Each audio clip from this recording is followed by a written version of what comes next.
계속해서 말씀의 사역과 하나님의 경륜을 위한 하나님의 분배 첫 번째 파트의 말씀의 사역을 보도록 하겠습니다. 메시지 1, 2, 3, 4번을 보도록 하겠습니다. 메시지 1번에서는 기도하는 것과 그리고 말씀의 사역을 꾸준히 계속할 것입니다. 라는 것 제목인데 이것은 성경 사도행전 6장 4절 말씀이죠. 우리는 기도하는 것과 그리고 말씀의 사역을 꾸준히 계속할 것입니다. 에서 나온 메시지입니다. 그리고 로마서 1번에서는 기도하는 것을 꾸준히 계속할 것입니다 라고 말하면서 기도에 대해서 기도가 어떤 것인지에 대해서 우리에게 설명해 주고 계시고, 로마서 2번에서는 말씀의 사역을 꾸준히 계속할 것입니다 라고 말씀하시면서 사도들이 실행했던 것처럼 기도가 말씀의 사역에 선행되어야 한다. 그러니까 말씀의 사역을 잘 하기 위해서는 우리에게 기도가 충분히 있어야 한다. 그리고 하늘에 속한 승천의 기도, 그리고 권위의 기도가 있어야 한다. 그것이 선행되어야 한다라는 것을 A번에서 말해주고 있고, B번에서는 말씀의 사역에 대한 하나의 예시를 우리에게 제시해주고 있습니다.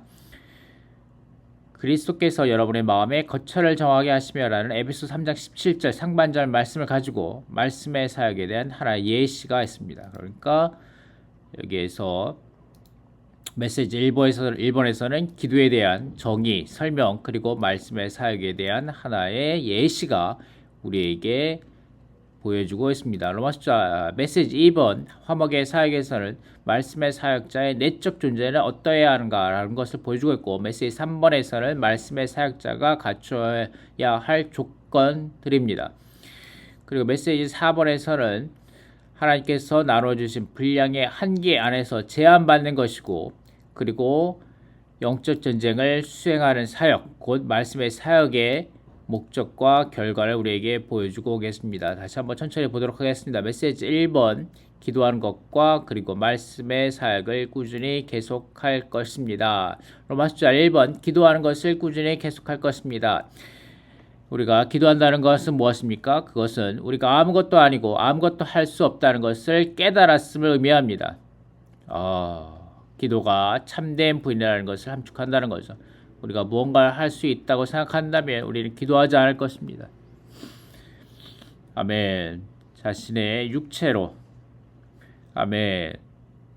자신의 타고난 어떠한 타고난 성분으로, 타고난 존재로 우리가 하게 될 것입니다. 하지만 여기에서 기도 생명의 체험이죠. 생명의 체험에서 우리가 3단계 육신의 처리와 자아 처리와 타고난 성분의 처리를 받고, 그 다음에 성령의 징계를 받아들이며 영의 처리를 받고 성령을 충만케 된다면 우리는 네 번째 단계로 가죠. 우리 안에 그리스도의 충만한 성장의 단계 안에 들어가게 될 것입니다. 그럴 때 몸을 의식하고 승천을 의식하며 우리가 하늘의 다스림을 받고 영적 전쟁을 수행하는 사람이 될 것입니다. 그럴 때 우리는 그리스도의 충만한 신장의 분량에 다다르게 되겠죠. 이러한 단계, 네 번째 단계의 영적 체험에 다다른 사람에게 있어서, 아멘, 그럴 때만이 우리에게 참되게, 아멘, 우리가 기도할 수 있다는 것입니다. 우리가 아무것도 아니고 아무것도 할 수 없음을 깨닫는 것, 곧 3번 생명의 체험의 3단계를 처리받는 거죠. 육신의 처리, 자아 처리, 타고난 성분의 처리, 이런 것을 거칠 때에 우리가 아무것도 아니고 아무것도 할 수 없다. 우리 육신도 나올 수 없고 자아도 나올 수 없고 타고난 성분으로 하나님을 섬길 수 없다는 것을 우리가 깨닫게 되는 거죠. 기도의 사람은 누구입니까? 기도의 사람입니다. 기도의 사람은 하나님과 하나님의 뜻을 구하는 사람입니다. 그리고 기도의 참된 의미는 우리의 영 안에서 하나님을 접촉하고 하나님 자신을 흡수하는 것입니다. 성경에서 가장 높고 영적인 기도인 권위의 기도가 우리에게 보여주고 있습니다. 이런 것들 내용을 여러분이 보시려면 기도 레슨이라는 책을 여러분이 참고하셔야 합니다. 특별히 17장 승천의 기도와 18장 전쟁의 기도, 이 부분들을 여러분이 추구해 보시기 바랍니다. 그리고 로마서 2번 말씀의 사역을 꾸준히 계속할 것입니다. A번 사도들이 실행했던 것처럼 기도가 말씀의 사역에 선행되어야 한다. 그 다음에 B번 말씀의 사역에 대한 하나의 예시가 우리에게 보여주고 있습니다. 다음 시간에 더 자세히 보도록 하겠습니다. 자, 메시지 2번과 3번으로 가기 전에 우리가 하나 봐야 될 말씀 구절이 있는데, 교회의 행정과 말씀의 사역. 자, 지난 시간에 보여드렸던 이 책입니다. 이 책 1957년에 위트리스 형제님께서 타이완 타이베이에서 해방하신 말씀, 교회의 행정과 말씀의 사역. 이 책의 첫 번째 장입니다. 첫 번째 장에서 제1장 교회의 건축에서 형제님이 이렇게 말씀하십니다. 사람은 교회의 행정과 말씀의 사역의 기본 조건이 교회의 행정과 말씀의 사역의 기본 조건은 모두 우리 자신에게 달려 있다. 우리 각 사람이 바로 말씀의 사역과 교회의 행정의 기본 조건이다. 하나님께서 중심 삼으시는 일은 바로 건축이다. 하나님의 건축은 행정과 말씀에 달려있다. 행정과 말씀의 어떠함은 우리 각 사람의 어떠함에 달려있고, 우리가 어떤 사람인지에 따라 우리는 그렇게 교회의 행정을 수행할 것이며 그러한 말씀의 사역을 할 것이다.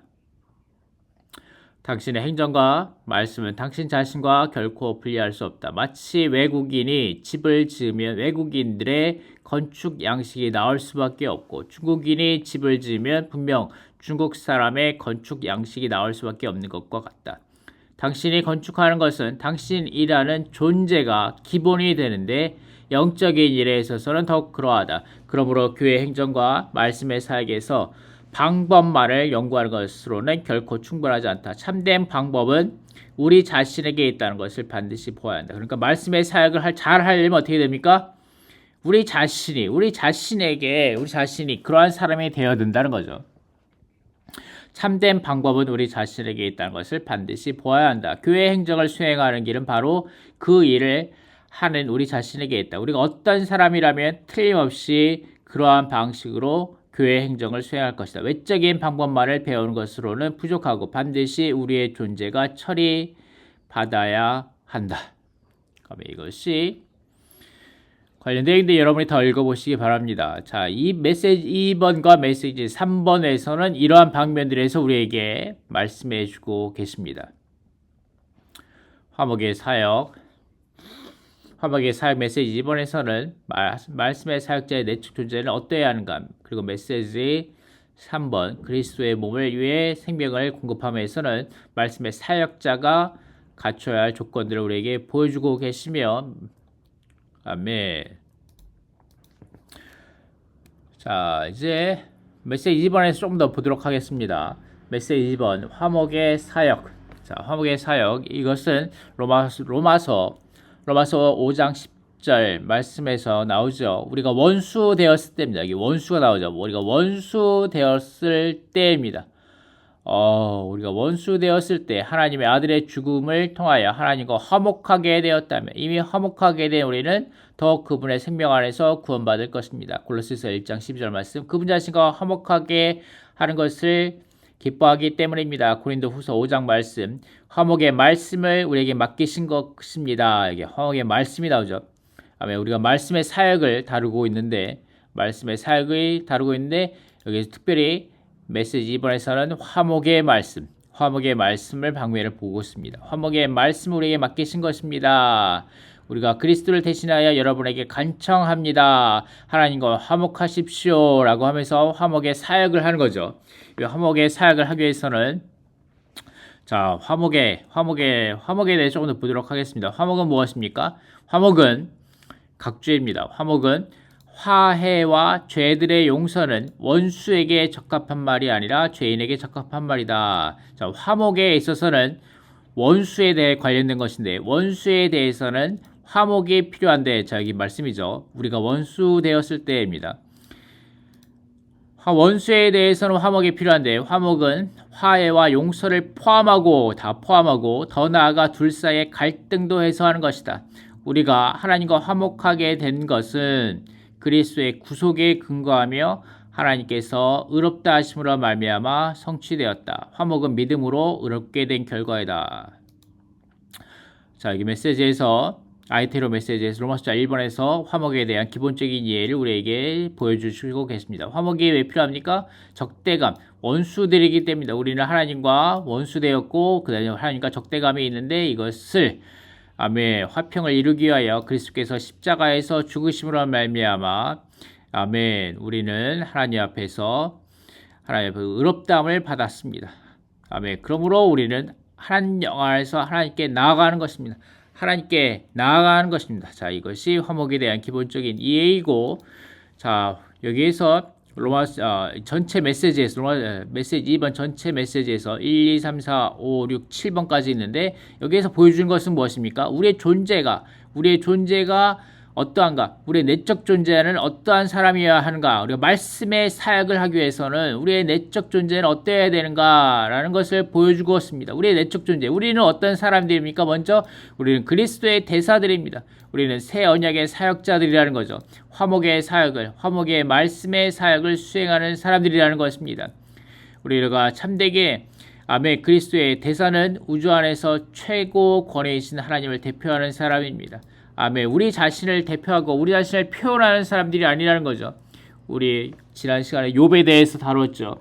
욥은 자신의 의로움에 대해서 만족하고 자신의 온전함에 대해서 만족했던 사람이죠. 자신을 표현했던 사람인데 아멘. 우리를 하나님을 대표하는 사람들이 되어야 합니다. 하나님을 표현하는 사람들이 되어야 되고 그리스도께서 권위를 받아 그분을 대표하는 화목의 일을 하는 사람입니다. 그러기 위해서는 우리는 어떻게 해야 합니까? 십자가에 못 박힌 신 그리스도와 동일시 되어야 한다는 거죠.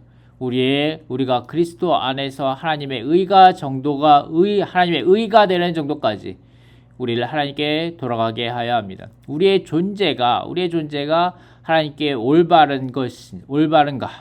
그리고 우리의 내적 존재가 하나님의 생각과 의지 안에 있게 되는 것인가?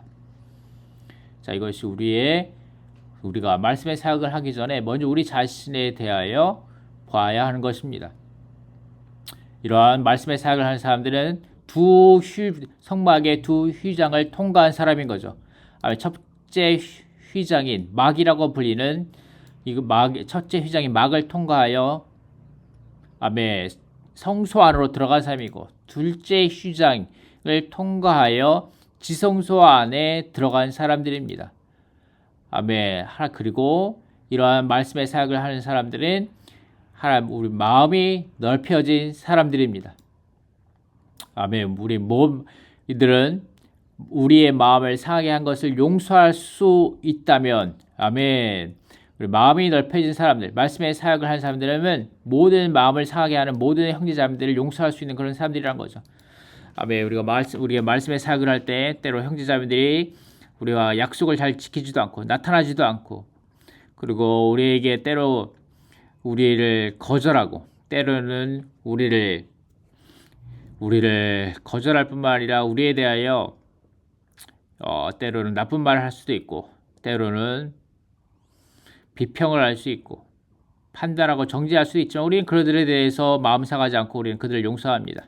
우리는 마음이 넓은 마음을 가져야 합니다. 이러한 사람만이 말씀의 사역을 할 수 있다는 거죠.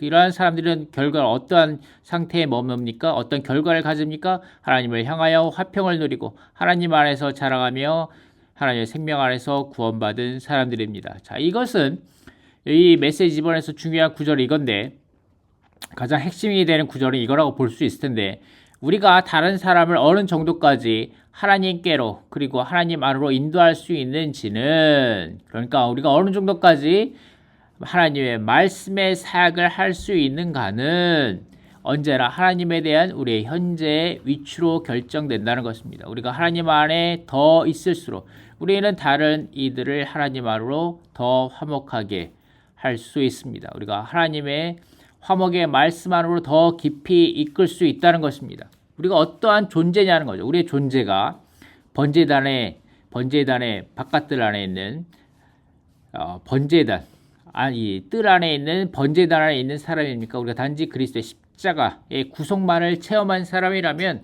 단지 성도들에게 십자가의 구속만을 영원한 생명만을 주는 그런 사역만을 할 수 있겠죠. 우리가 물두멍의 체험을 갖고 있는 사람이라면 녹그릇으로 되어 있는 물두멍의 체험 안에서 우리가 심판받고 비피춤 받고 하는 체험을 성도들에게 줄 수 있죠. 하지만 우리가 성소 안으로 들어간다면 성소 안에서 진설병에서 우리가 그리스도를 먹고 마시고 누린 것에 대해서 그리스도와 함께 성도들과 함께 나눌 수가 있을 것이고, 우리가 금초대 체험 안으로 들어간다면 우리가 7배의 비피춤 받은 것으로 성도들을 비피출 수 있겠죠. 그리고 금양단의 체험을 갖고 있다면 우리가 더 깊은 기도의 체험 안으로 성도들을 이끌 것이며, 우리 지성소 안으로 들어가서 하나님의 영광 가운데서, 그분의 영광 가운데 우리가 머물 수 있다면, 우리 지성소 안에 들어가서 거기서 하나님을 바라보며 지성소가 영광 가운데 적셔진 사람이라면 우리가 성도들에게 합당하게 그리스도의 영광 가운데, 삼위 하나님의 영광 가운데서 성도들을 빛비추며 하나님을 표현하며 그들을 삼위 하나님의 가장 깊은 체험과 누림만으로 성도들을 이끌게 될 것입니다. 이 언약계의 이 세 가지, 이 법계와 그 다음에 부활의 지팡이와 그 다음에 감추인 만나를 성도들에게 줄 수 있고 공급해 줄 수 있고 성도들을 이 안으로 이끌 수 있는 화목의 사역을 할 수 있게 될 것입니다. 이러려면 우리가 그러한 내적 존재가 되어야 한다는 것입니다. 십자가를 통과하고 부활 안에서 하나님의 의가 되며 하나님께 올바르게 되고, 심지어 우리의 생각과 의지 안에, 우리의 온 마음 안에, 아멘, 그리스도께서 우리를 점유하셔야 합니다. 우리의 성소와 지성소 안에 들어가고 우리의 마음이 넓어져야 할 것입니다. 아멘. 이러한 내적 존재가 되어야 한다는 것이 이 메시지 2번 하나님의 말씀의 사역에 화목의 사역에 대해서 우리 말씀해 주고 계십니다. 메시지 3번 그리스도의 몸을 위해 생명을 공급함에서는 말씀의 사역자가 갖춰야 할 조건들을 우리에게 말씀해 주고 계시는데, 로마서 1번 이 생명을 그리스도의 몸의 지체들에게 공급할 수 있어야 하는데, 그러려면 어떻게 합니까? 십자가의 일로 말미암아 산출되는 것입니다.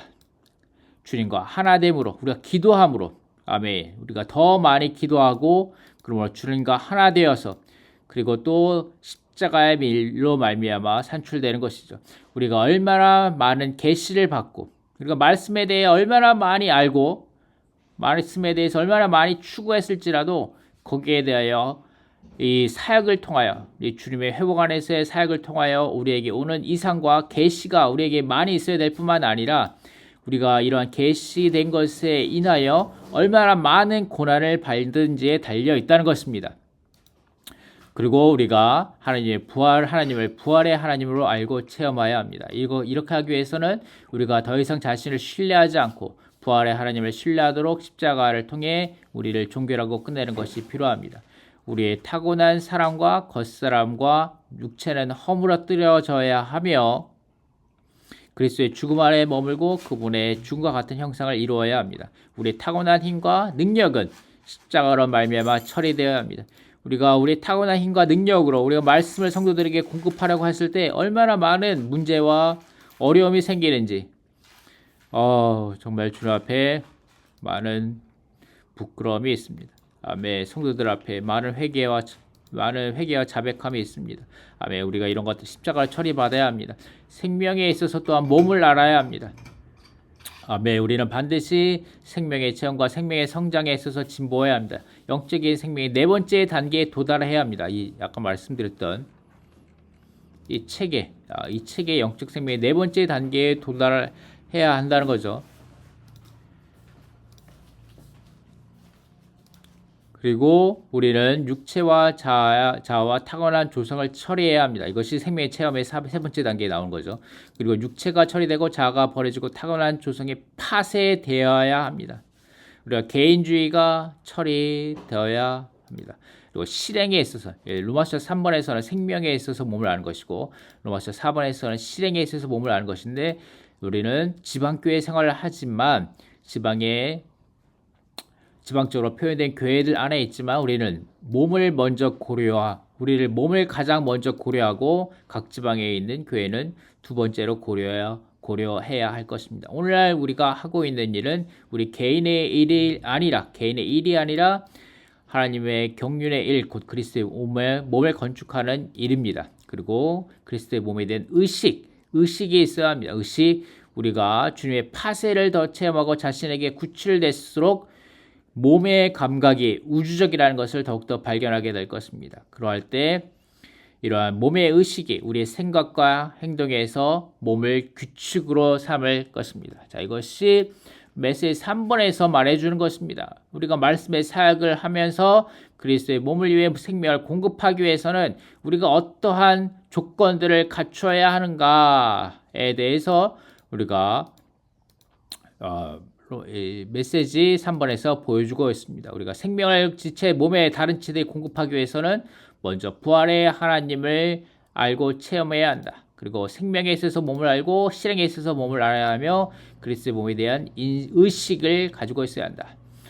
이것이 메시지 3번이고 메시지 4번 하나님께서 나눠주신 분량의 한계와 한계 안에서 제한받고 영적 전쟁을 수행하는 사역은 곧 목적과 결과를 간다는 것입니다. 메시지 로마서 1번 우리는 우리의 분량을 벗어나 자랑하지 않고 분량을 채워주시는 하나님께서 우리에게 나눠주신 그 분량의 한계에 따라 자랑하는데, 자, 이것이 고린도후서 10장 13절 말씀인데, 교회 봉사에서 우리는 하나님께서 우리에게 일정 분량만 측량해 주신다는 것을 깨달아야 하며 우리 스스로의 분량을 벗어나지 말아야 합니다. 우리는 자신의 한계를 알아야 합니다. 바울처럼 우리는 하나님께서 우리에게 측량해 주신 만큼 움직이고 활동해야 합니다. 로마서 2번 우리가 부활 안에 있는 새 창조물로서 그리스도와 함께 그리스도의 승천 안에서 살 때 우리는 하나님의 왕국을 위한 영적 전쟁에 참여하게 될 것입니다. 우리는 신성한 건축물 곧 그리스도의 몸인 교회를 위해 영적 전쟁에 참여합니다. 영적 전쟁에 참여하는 그 목적은 무엇입니까? 교회를 건축하는 것입니다. 아멘. 영적 전쟁의 목적은 또한 하나님의 왕국을 이끌어오는 것입니다.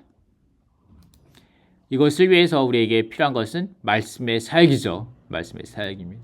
그리스도는 그분의 결혼날에 오랫동안 하나님의 원수에 맞서 전쟁을 치러온 이들과 결혼하실 것입니다. 다시 말하면 그리스도는 이미 악한 자를 이기는 이들과 결혼하실 것입니다. 아멘. 우리가 성도들을 아멘.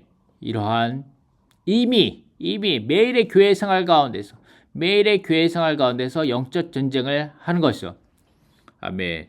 이 매일매일의 생활 가운데, 교회 생활 가운데서 우리가 교회를 건축하고 하나님의 왕국을 이끌어오기 위해서 매일매일의 생활 가운데서 복음을 전하고 성도들을 목양하고 양육하는 가운데 영적 전쟁을 참여했던 사람들만이 우리가 그날의 결혼날에 아멘 결혼식에 참여할 뿐만 아니라 결혼식 그날에 영적 전쟁을 수행하게 될 것입니다. 이것을 위해서 우리가 말씀의 사역을 하여야 합니다. 자, 이것이 지금까지 본 첫 번째 말씀의 사역에 있어서의 1, 2, 3, 4 메시지입니다. 메시지 1, 2, 3, 4번입니다. 아멘. 기도와 말씀의 사역. 기도는 말씀의 사역에 선행되어야 하며 메시지 1번에서는 말씀의 사역에 대하여서 우리에게 예시를 보여줍니다. 화목의 사역에서는 화목의 말씀의 사역을 하기 위해서 우리의 내적 존재가 어떠해야 하는 것을 보여주고 그리고 그리스도의 몸을 위한 생명을 공급하기 위해서는 우리가 어떤 조건들을 가지고 있어야 하는가에 대해서 보여주며 메시지 4번에서는 우리가 분량의 한계 안에서 제한받고 우리가 그리스도의 몸을 건축하고 왕국을 이끌어오기 위해서는 우리가 영적 전쟁을 수행해야 한다는 것을 우리에게 보여주고 계십니다. 이것이 말씀의 사역입니다. 감사합니다.